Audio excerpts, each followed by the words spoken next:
Bem-vindos de volta ao Dentro la História, o canal para quem ama a história contemporânea. Giovanni e eu percebemos que vocês gostam muito das histórias do mar, das histórias que envolvem marinheiros e navios de superfície, às vezes até submarinos.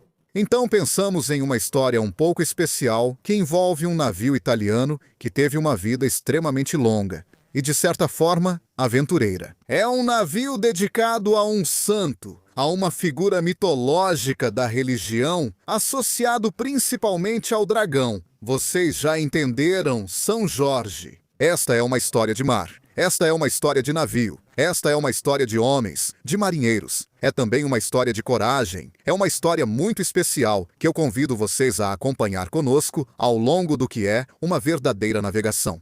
O cruzador couraçado São Jorge representou um dos pontos altos do projeto naval italiano do início dos anos 1900 e, ao mesmo tempo, um dos últimos grandes exemplos de um tipo de navio. Aquela dos cruzadores couraçados, destinada a desaparecer com o advento dos couraçados de canhão único, dos cruzadores de batalha e, posteriormente, dos novos tipos de cruzadores. O cruzador pesado e o cruzador leve. A história do San Giorgio se entrelaça com a da Regia Marina em uma fase de profundas transformações tecnológicas, mas também políticas e estratégicas. E culmina em uma história que, em parte, já contamos para vocês, a da Praça Forte de Tobruk, a cidade amaldiçoada.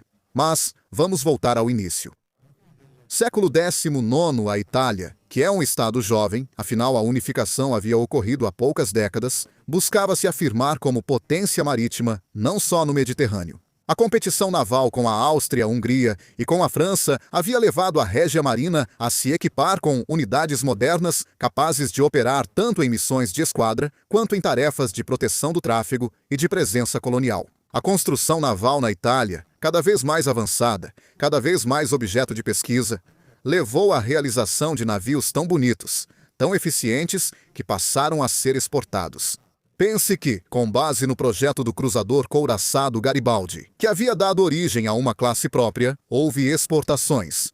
A Itália havia exportado o Garibaldi, seus projetos, suas realizações. Na Argentina, havia exportado. No Japão, chegou a vender até mesmo um cruzador couraçado que existe até hoje para a Grécia, o Geórgios Averof. Você ainda o encontra ancorado no Pireu até hoje.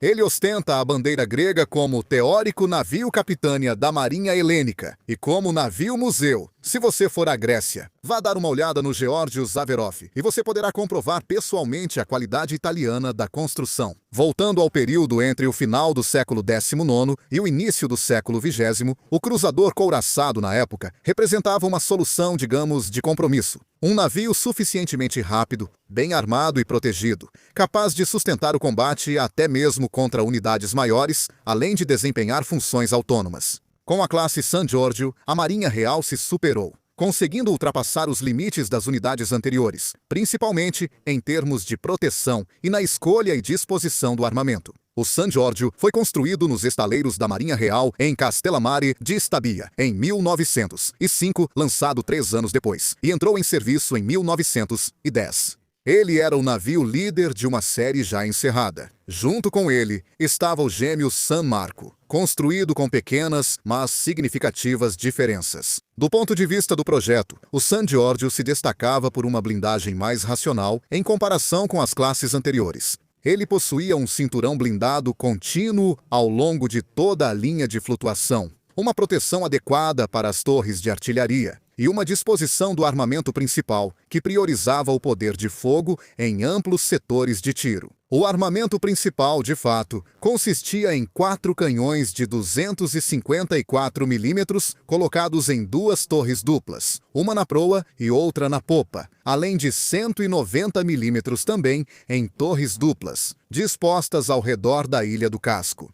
E também artilharia leve para defesa contra unidades menores, começando pelos torpedeiros, e posteriormente implementada contra armas aéreas. O grande risco, aquele que começa a ocorrer a partir da Grande Guerra, e que será cada vez mais vivido nos conflitos seguintes, a propulsão a vapor da unidade garantia uma velocidade máxima superior a 22 nós, o que para a época era considerável. Navio de ponta, como se dizia, mas quando o San Giorgio entra em serviço, em parte já estava ultrapassado.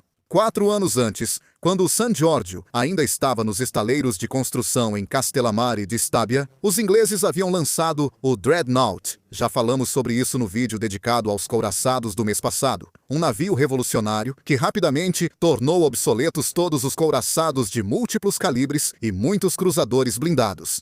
Ainda assim, o San Giorgio seguia como um navio potente e versátil. Então, a Marinha Real o colocou em serviço de bom grado, com um batismo de fogo bastante rápido. Entre 1911 e 1912, o Reino da Itália declarou guerra ao Império Otomano para conquistar a Líbia, na chamada Guerra Ítalo-Turca. O San Giorgio participa das operações no Mediterrâneo Oriental e ao longo das costas da Líbia, fornecendo apoio de artilharia aos desembarques e contribuindo para o controle das rotas marítimas. Nesse período, o San Giorgio demonstra ser eficaz. Confirma a solidez do projeto e, um aspecto que não deve ser subestimado, também se mostra uma excelente embarcação para o treinamento da tripulação. Com o início da Primeira Guerra Mundial, no entanto, o San Giorgio, que tem uma idade de serviço relativamente curta, poucos anos após sua entrada em operação, já é considerado um navio de segunda linha. Apesar disso, ele é designado para tarefas ainda assim importantes. Opera principalmente no Adriático, realizando missões de patrulhamento, escolta e presença dissuasora no conceito de Fleeting-Bing contra a Marinha Austro-Húngara. Como muitas grandes unidades da Marinha Real, o San Giorgio não tem oportunidade de se envolver em batalhas navais, mas ainda assim é considerado um navio, no geral, útil.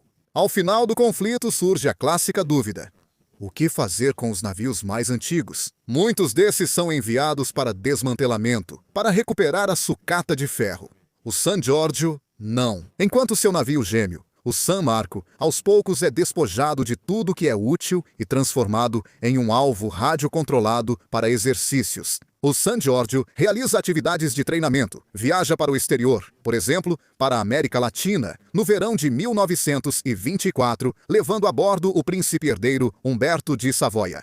Depois, viaja para o Mar Vermelho, faz outro cruzeiro, mas agora já é considerado obsoleto como unidade para missões operacionais. Então, entre 1930 e 1935, ele é deslocado para Pola como navio-escola. Nada mais do que isso. Em 1936, algo muda. Estoura a Guerra Civil Espanhola. Já falamos sobre isso em uma minissérie que vocês encontram nas nossas playlists do canal. Mussolini, pessoalmente, decide intervir ativamente. A partir da Guerra Espanhola, com divisões supostamente voluntárias, na verdade totalmente armadas e enviadas em socorro dos rebeldes, dos nacionalistas liderados por Franco, além das divisões terrestres, além da aeronáutica legionária, também é enviada uma parte de navios de superfície e submarinos para apoiar o esforço de guerra de Franco e seus aliados. Oficialmente, na verdade, a missão italiana deveria fazer parte do patrulhamento das águas espanholas e internacionais para prevenir o risco de contrabando de armas. Na realidade, nós sabemos muito bem, os navios italianos cometem verdadeiros atos de pirataria contra navios civis que transportam suprimentos para a Espanha republicana e, em certos casos, atacam também alvos civis bombardeando cidades, principalmente à noite. Nesse contexto operacional, o San Giorgio é retirado da função de navio-escola, colocado novamente em serviço e designado para a divisão naval como navio de comando. É uma função que dura pouco, menos de um ano. Entre 1937 e 1938, o San Giorgio é levado ao dique e radicalmente modernizado. Com uma dupla função, a de navio-escola, ainda para os cruzeiros de verão dos alunos da Academia Naval de Livorno, mas também com a possibilidade de ser rapidamente colocado de volta em serviço como navio de combate. A reconstrução envolve os espaços internos, obviamente para criar espaço para acomodar os alunos, mas também as superestruturas, o sistema de propulsão, algumas modificações na propulsão.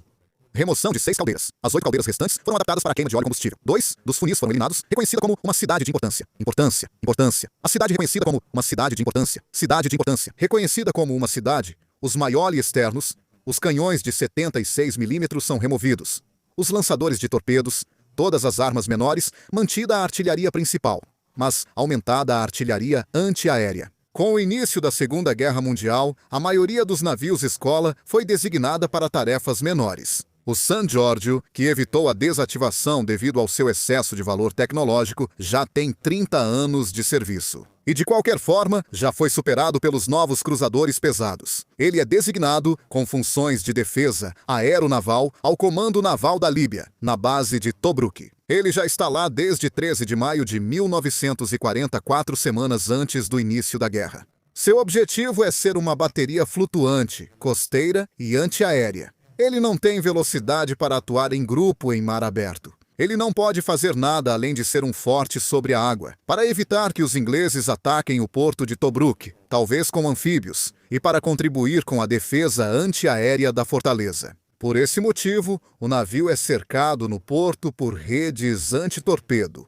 enquanto no convés são colocados sacos de areia para reforçar a pouca proteção horizontal. Durante os primeiros dias de guerra, o San Giorgio responde a várias incursões aéreas britânicas sobre Tobruk até 28 de junho de 1940, quando é justamente a artilharia antiaérea do San Giorgio que atinge um avião que não é inglês, é italiano. É um Savoia Marchetti SM-79. É o avião no qual está viajando o Marechal da Itália, assim como o governador da Líbia, Ítalo Balbo. A derrubada daquele avião custa a vida de Balbo. É uma morte extremamente misteriosa, sobre a qual se especulou por muito tempo. Existe a possibilidade de que, no fundo, tenha sido uma derrubada intencional para eliminar um incômodo inimigo pessoal de Mussolini, causando não só o retorno de Rodolfo Graziani à Líbia, mas também uma mudança de estratégia. Graziani, cada vez mais pressionado por Mussolini, cruza a fronteira com o Egito e se estabelece em Sidi al-Barani, agindo como um velho centurião romano, portanto, criando um campo centuriado, disponibilizando água para seus soldados, trazendo-a ao arrancar o aqueduto do Gebel Cirenaico e obrigando os soldados a construir uma estrada para o transporte dos suprimentos.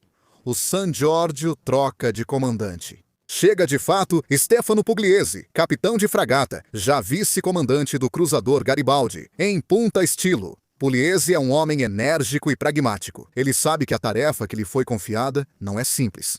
Sabe também que o San Giorgio não tem as qualidades de navegação necessárias para realizar incursões.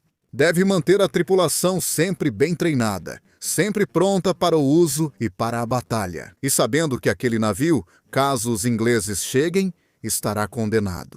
E é isso que acontece em 1941.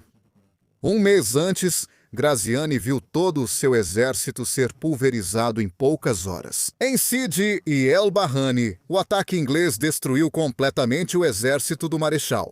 A única força blindada presente, o agrupamento Malete, foi surpreendido quase dormindo. Malete morre com uma bala na cabeça, assim que coloca o rosto para fora da própria tenda. Alguns dos tanques do seu agrupamento são capturados pelos australianos, que repintam os tanques com uma pintura diferente, com um grande canguru branco nas laterais. E são justamente esses tanques que chegam diante de Tobruk em janeiro de 1941.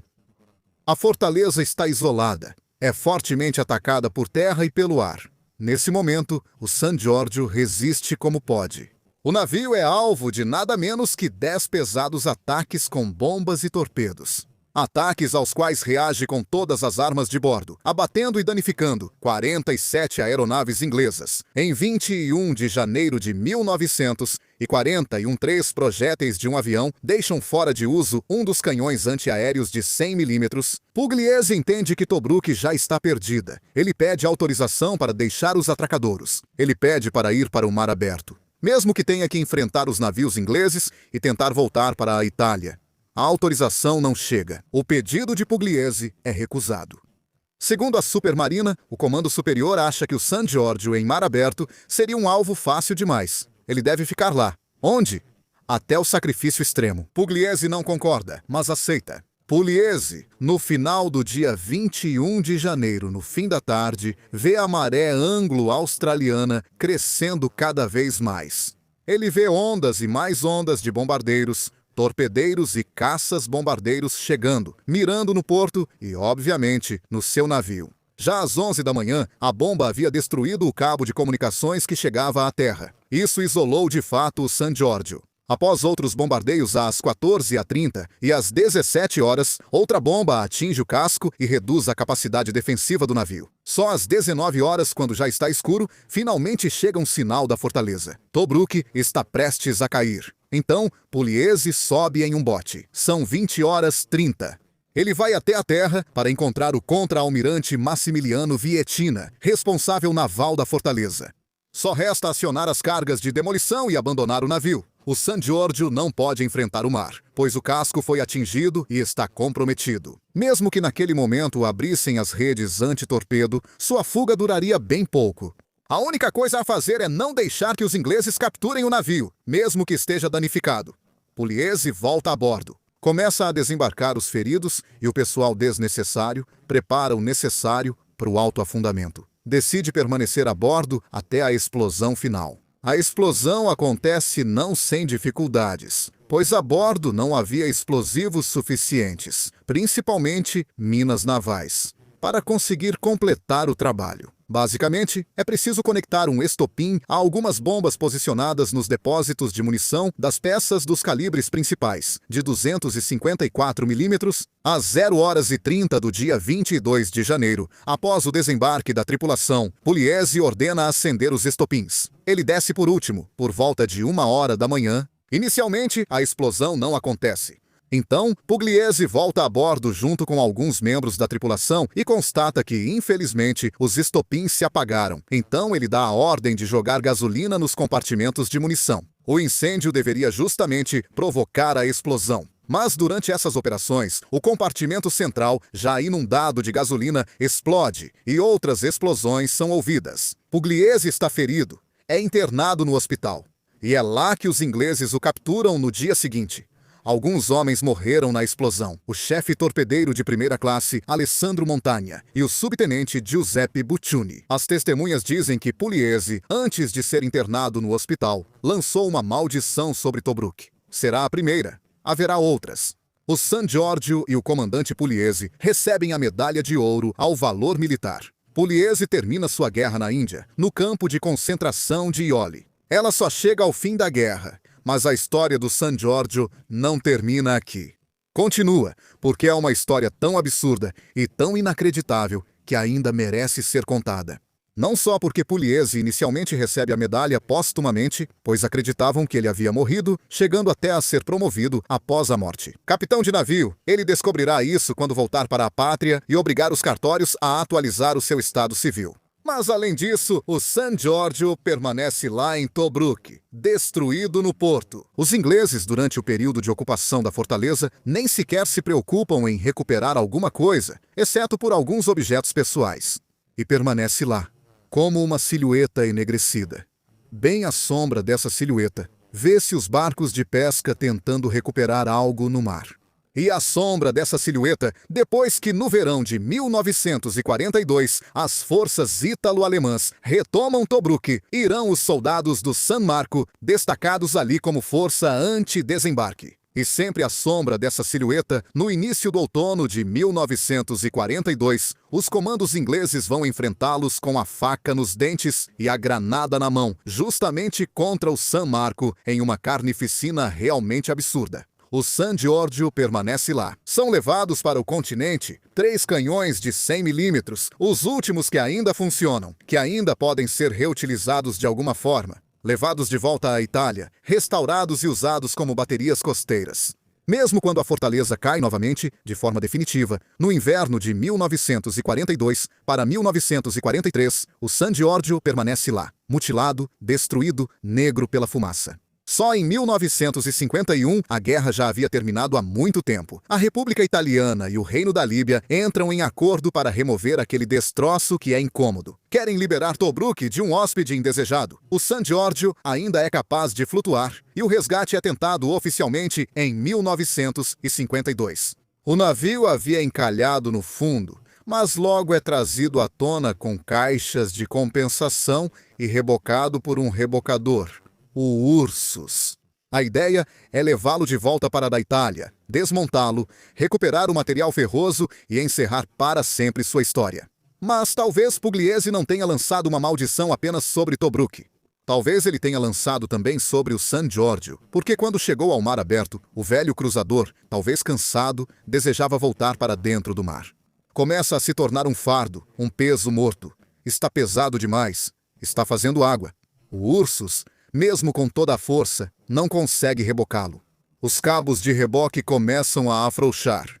No final, eles se rompem e o casco afunda, a 100 milhas de Tobruk. Assim termina a história do San Giorgio, o último cruzador couraçado da Itália, primeiro da Regia Marina e depois como casco da Marinha Militar Italiana. O último de sua espécie, um navio que atravessou a Guerra Ítalo-Turca, a Primeira Guerra Mundial, as tensões dos anos 20, a Guerra da Espanha e a Segunda Guerra Mundial. O San Giorgio tinha visto muito e vivido muito. Talvez ele não quisesse nada além de descansar para sempre, apesar de terem tentado de várias maneiras recuperá-lo, dar-lhe um último sentido, um último significado. Ele não queria virar lâminas de barbear ou sucata, apenas achar um lugar digno. Era o último da espécie, um navio que sobreviveu à guerra, no Mediterrâneo, não mais acima dele, mas abaixo, onde há paz nas profundezas, onde o estrondo das bombas, dos torpedos e do conflito não é ouvido, onde também descansam as memórias daqueles que viveram a bordo, lutaram, foram feridos e morreram. Um retorno ao mar, a conclusão digna de uma história tão incrível que talvez um dia mereça até um filme.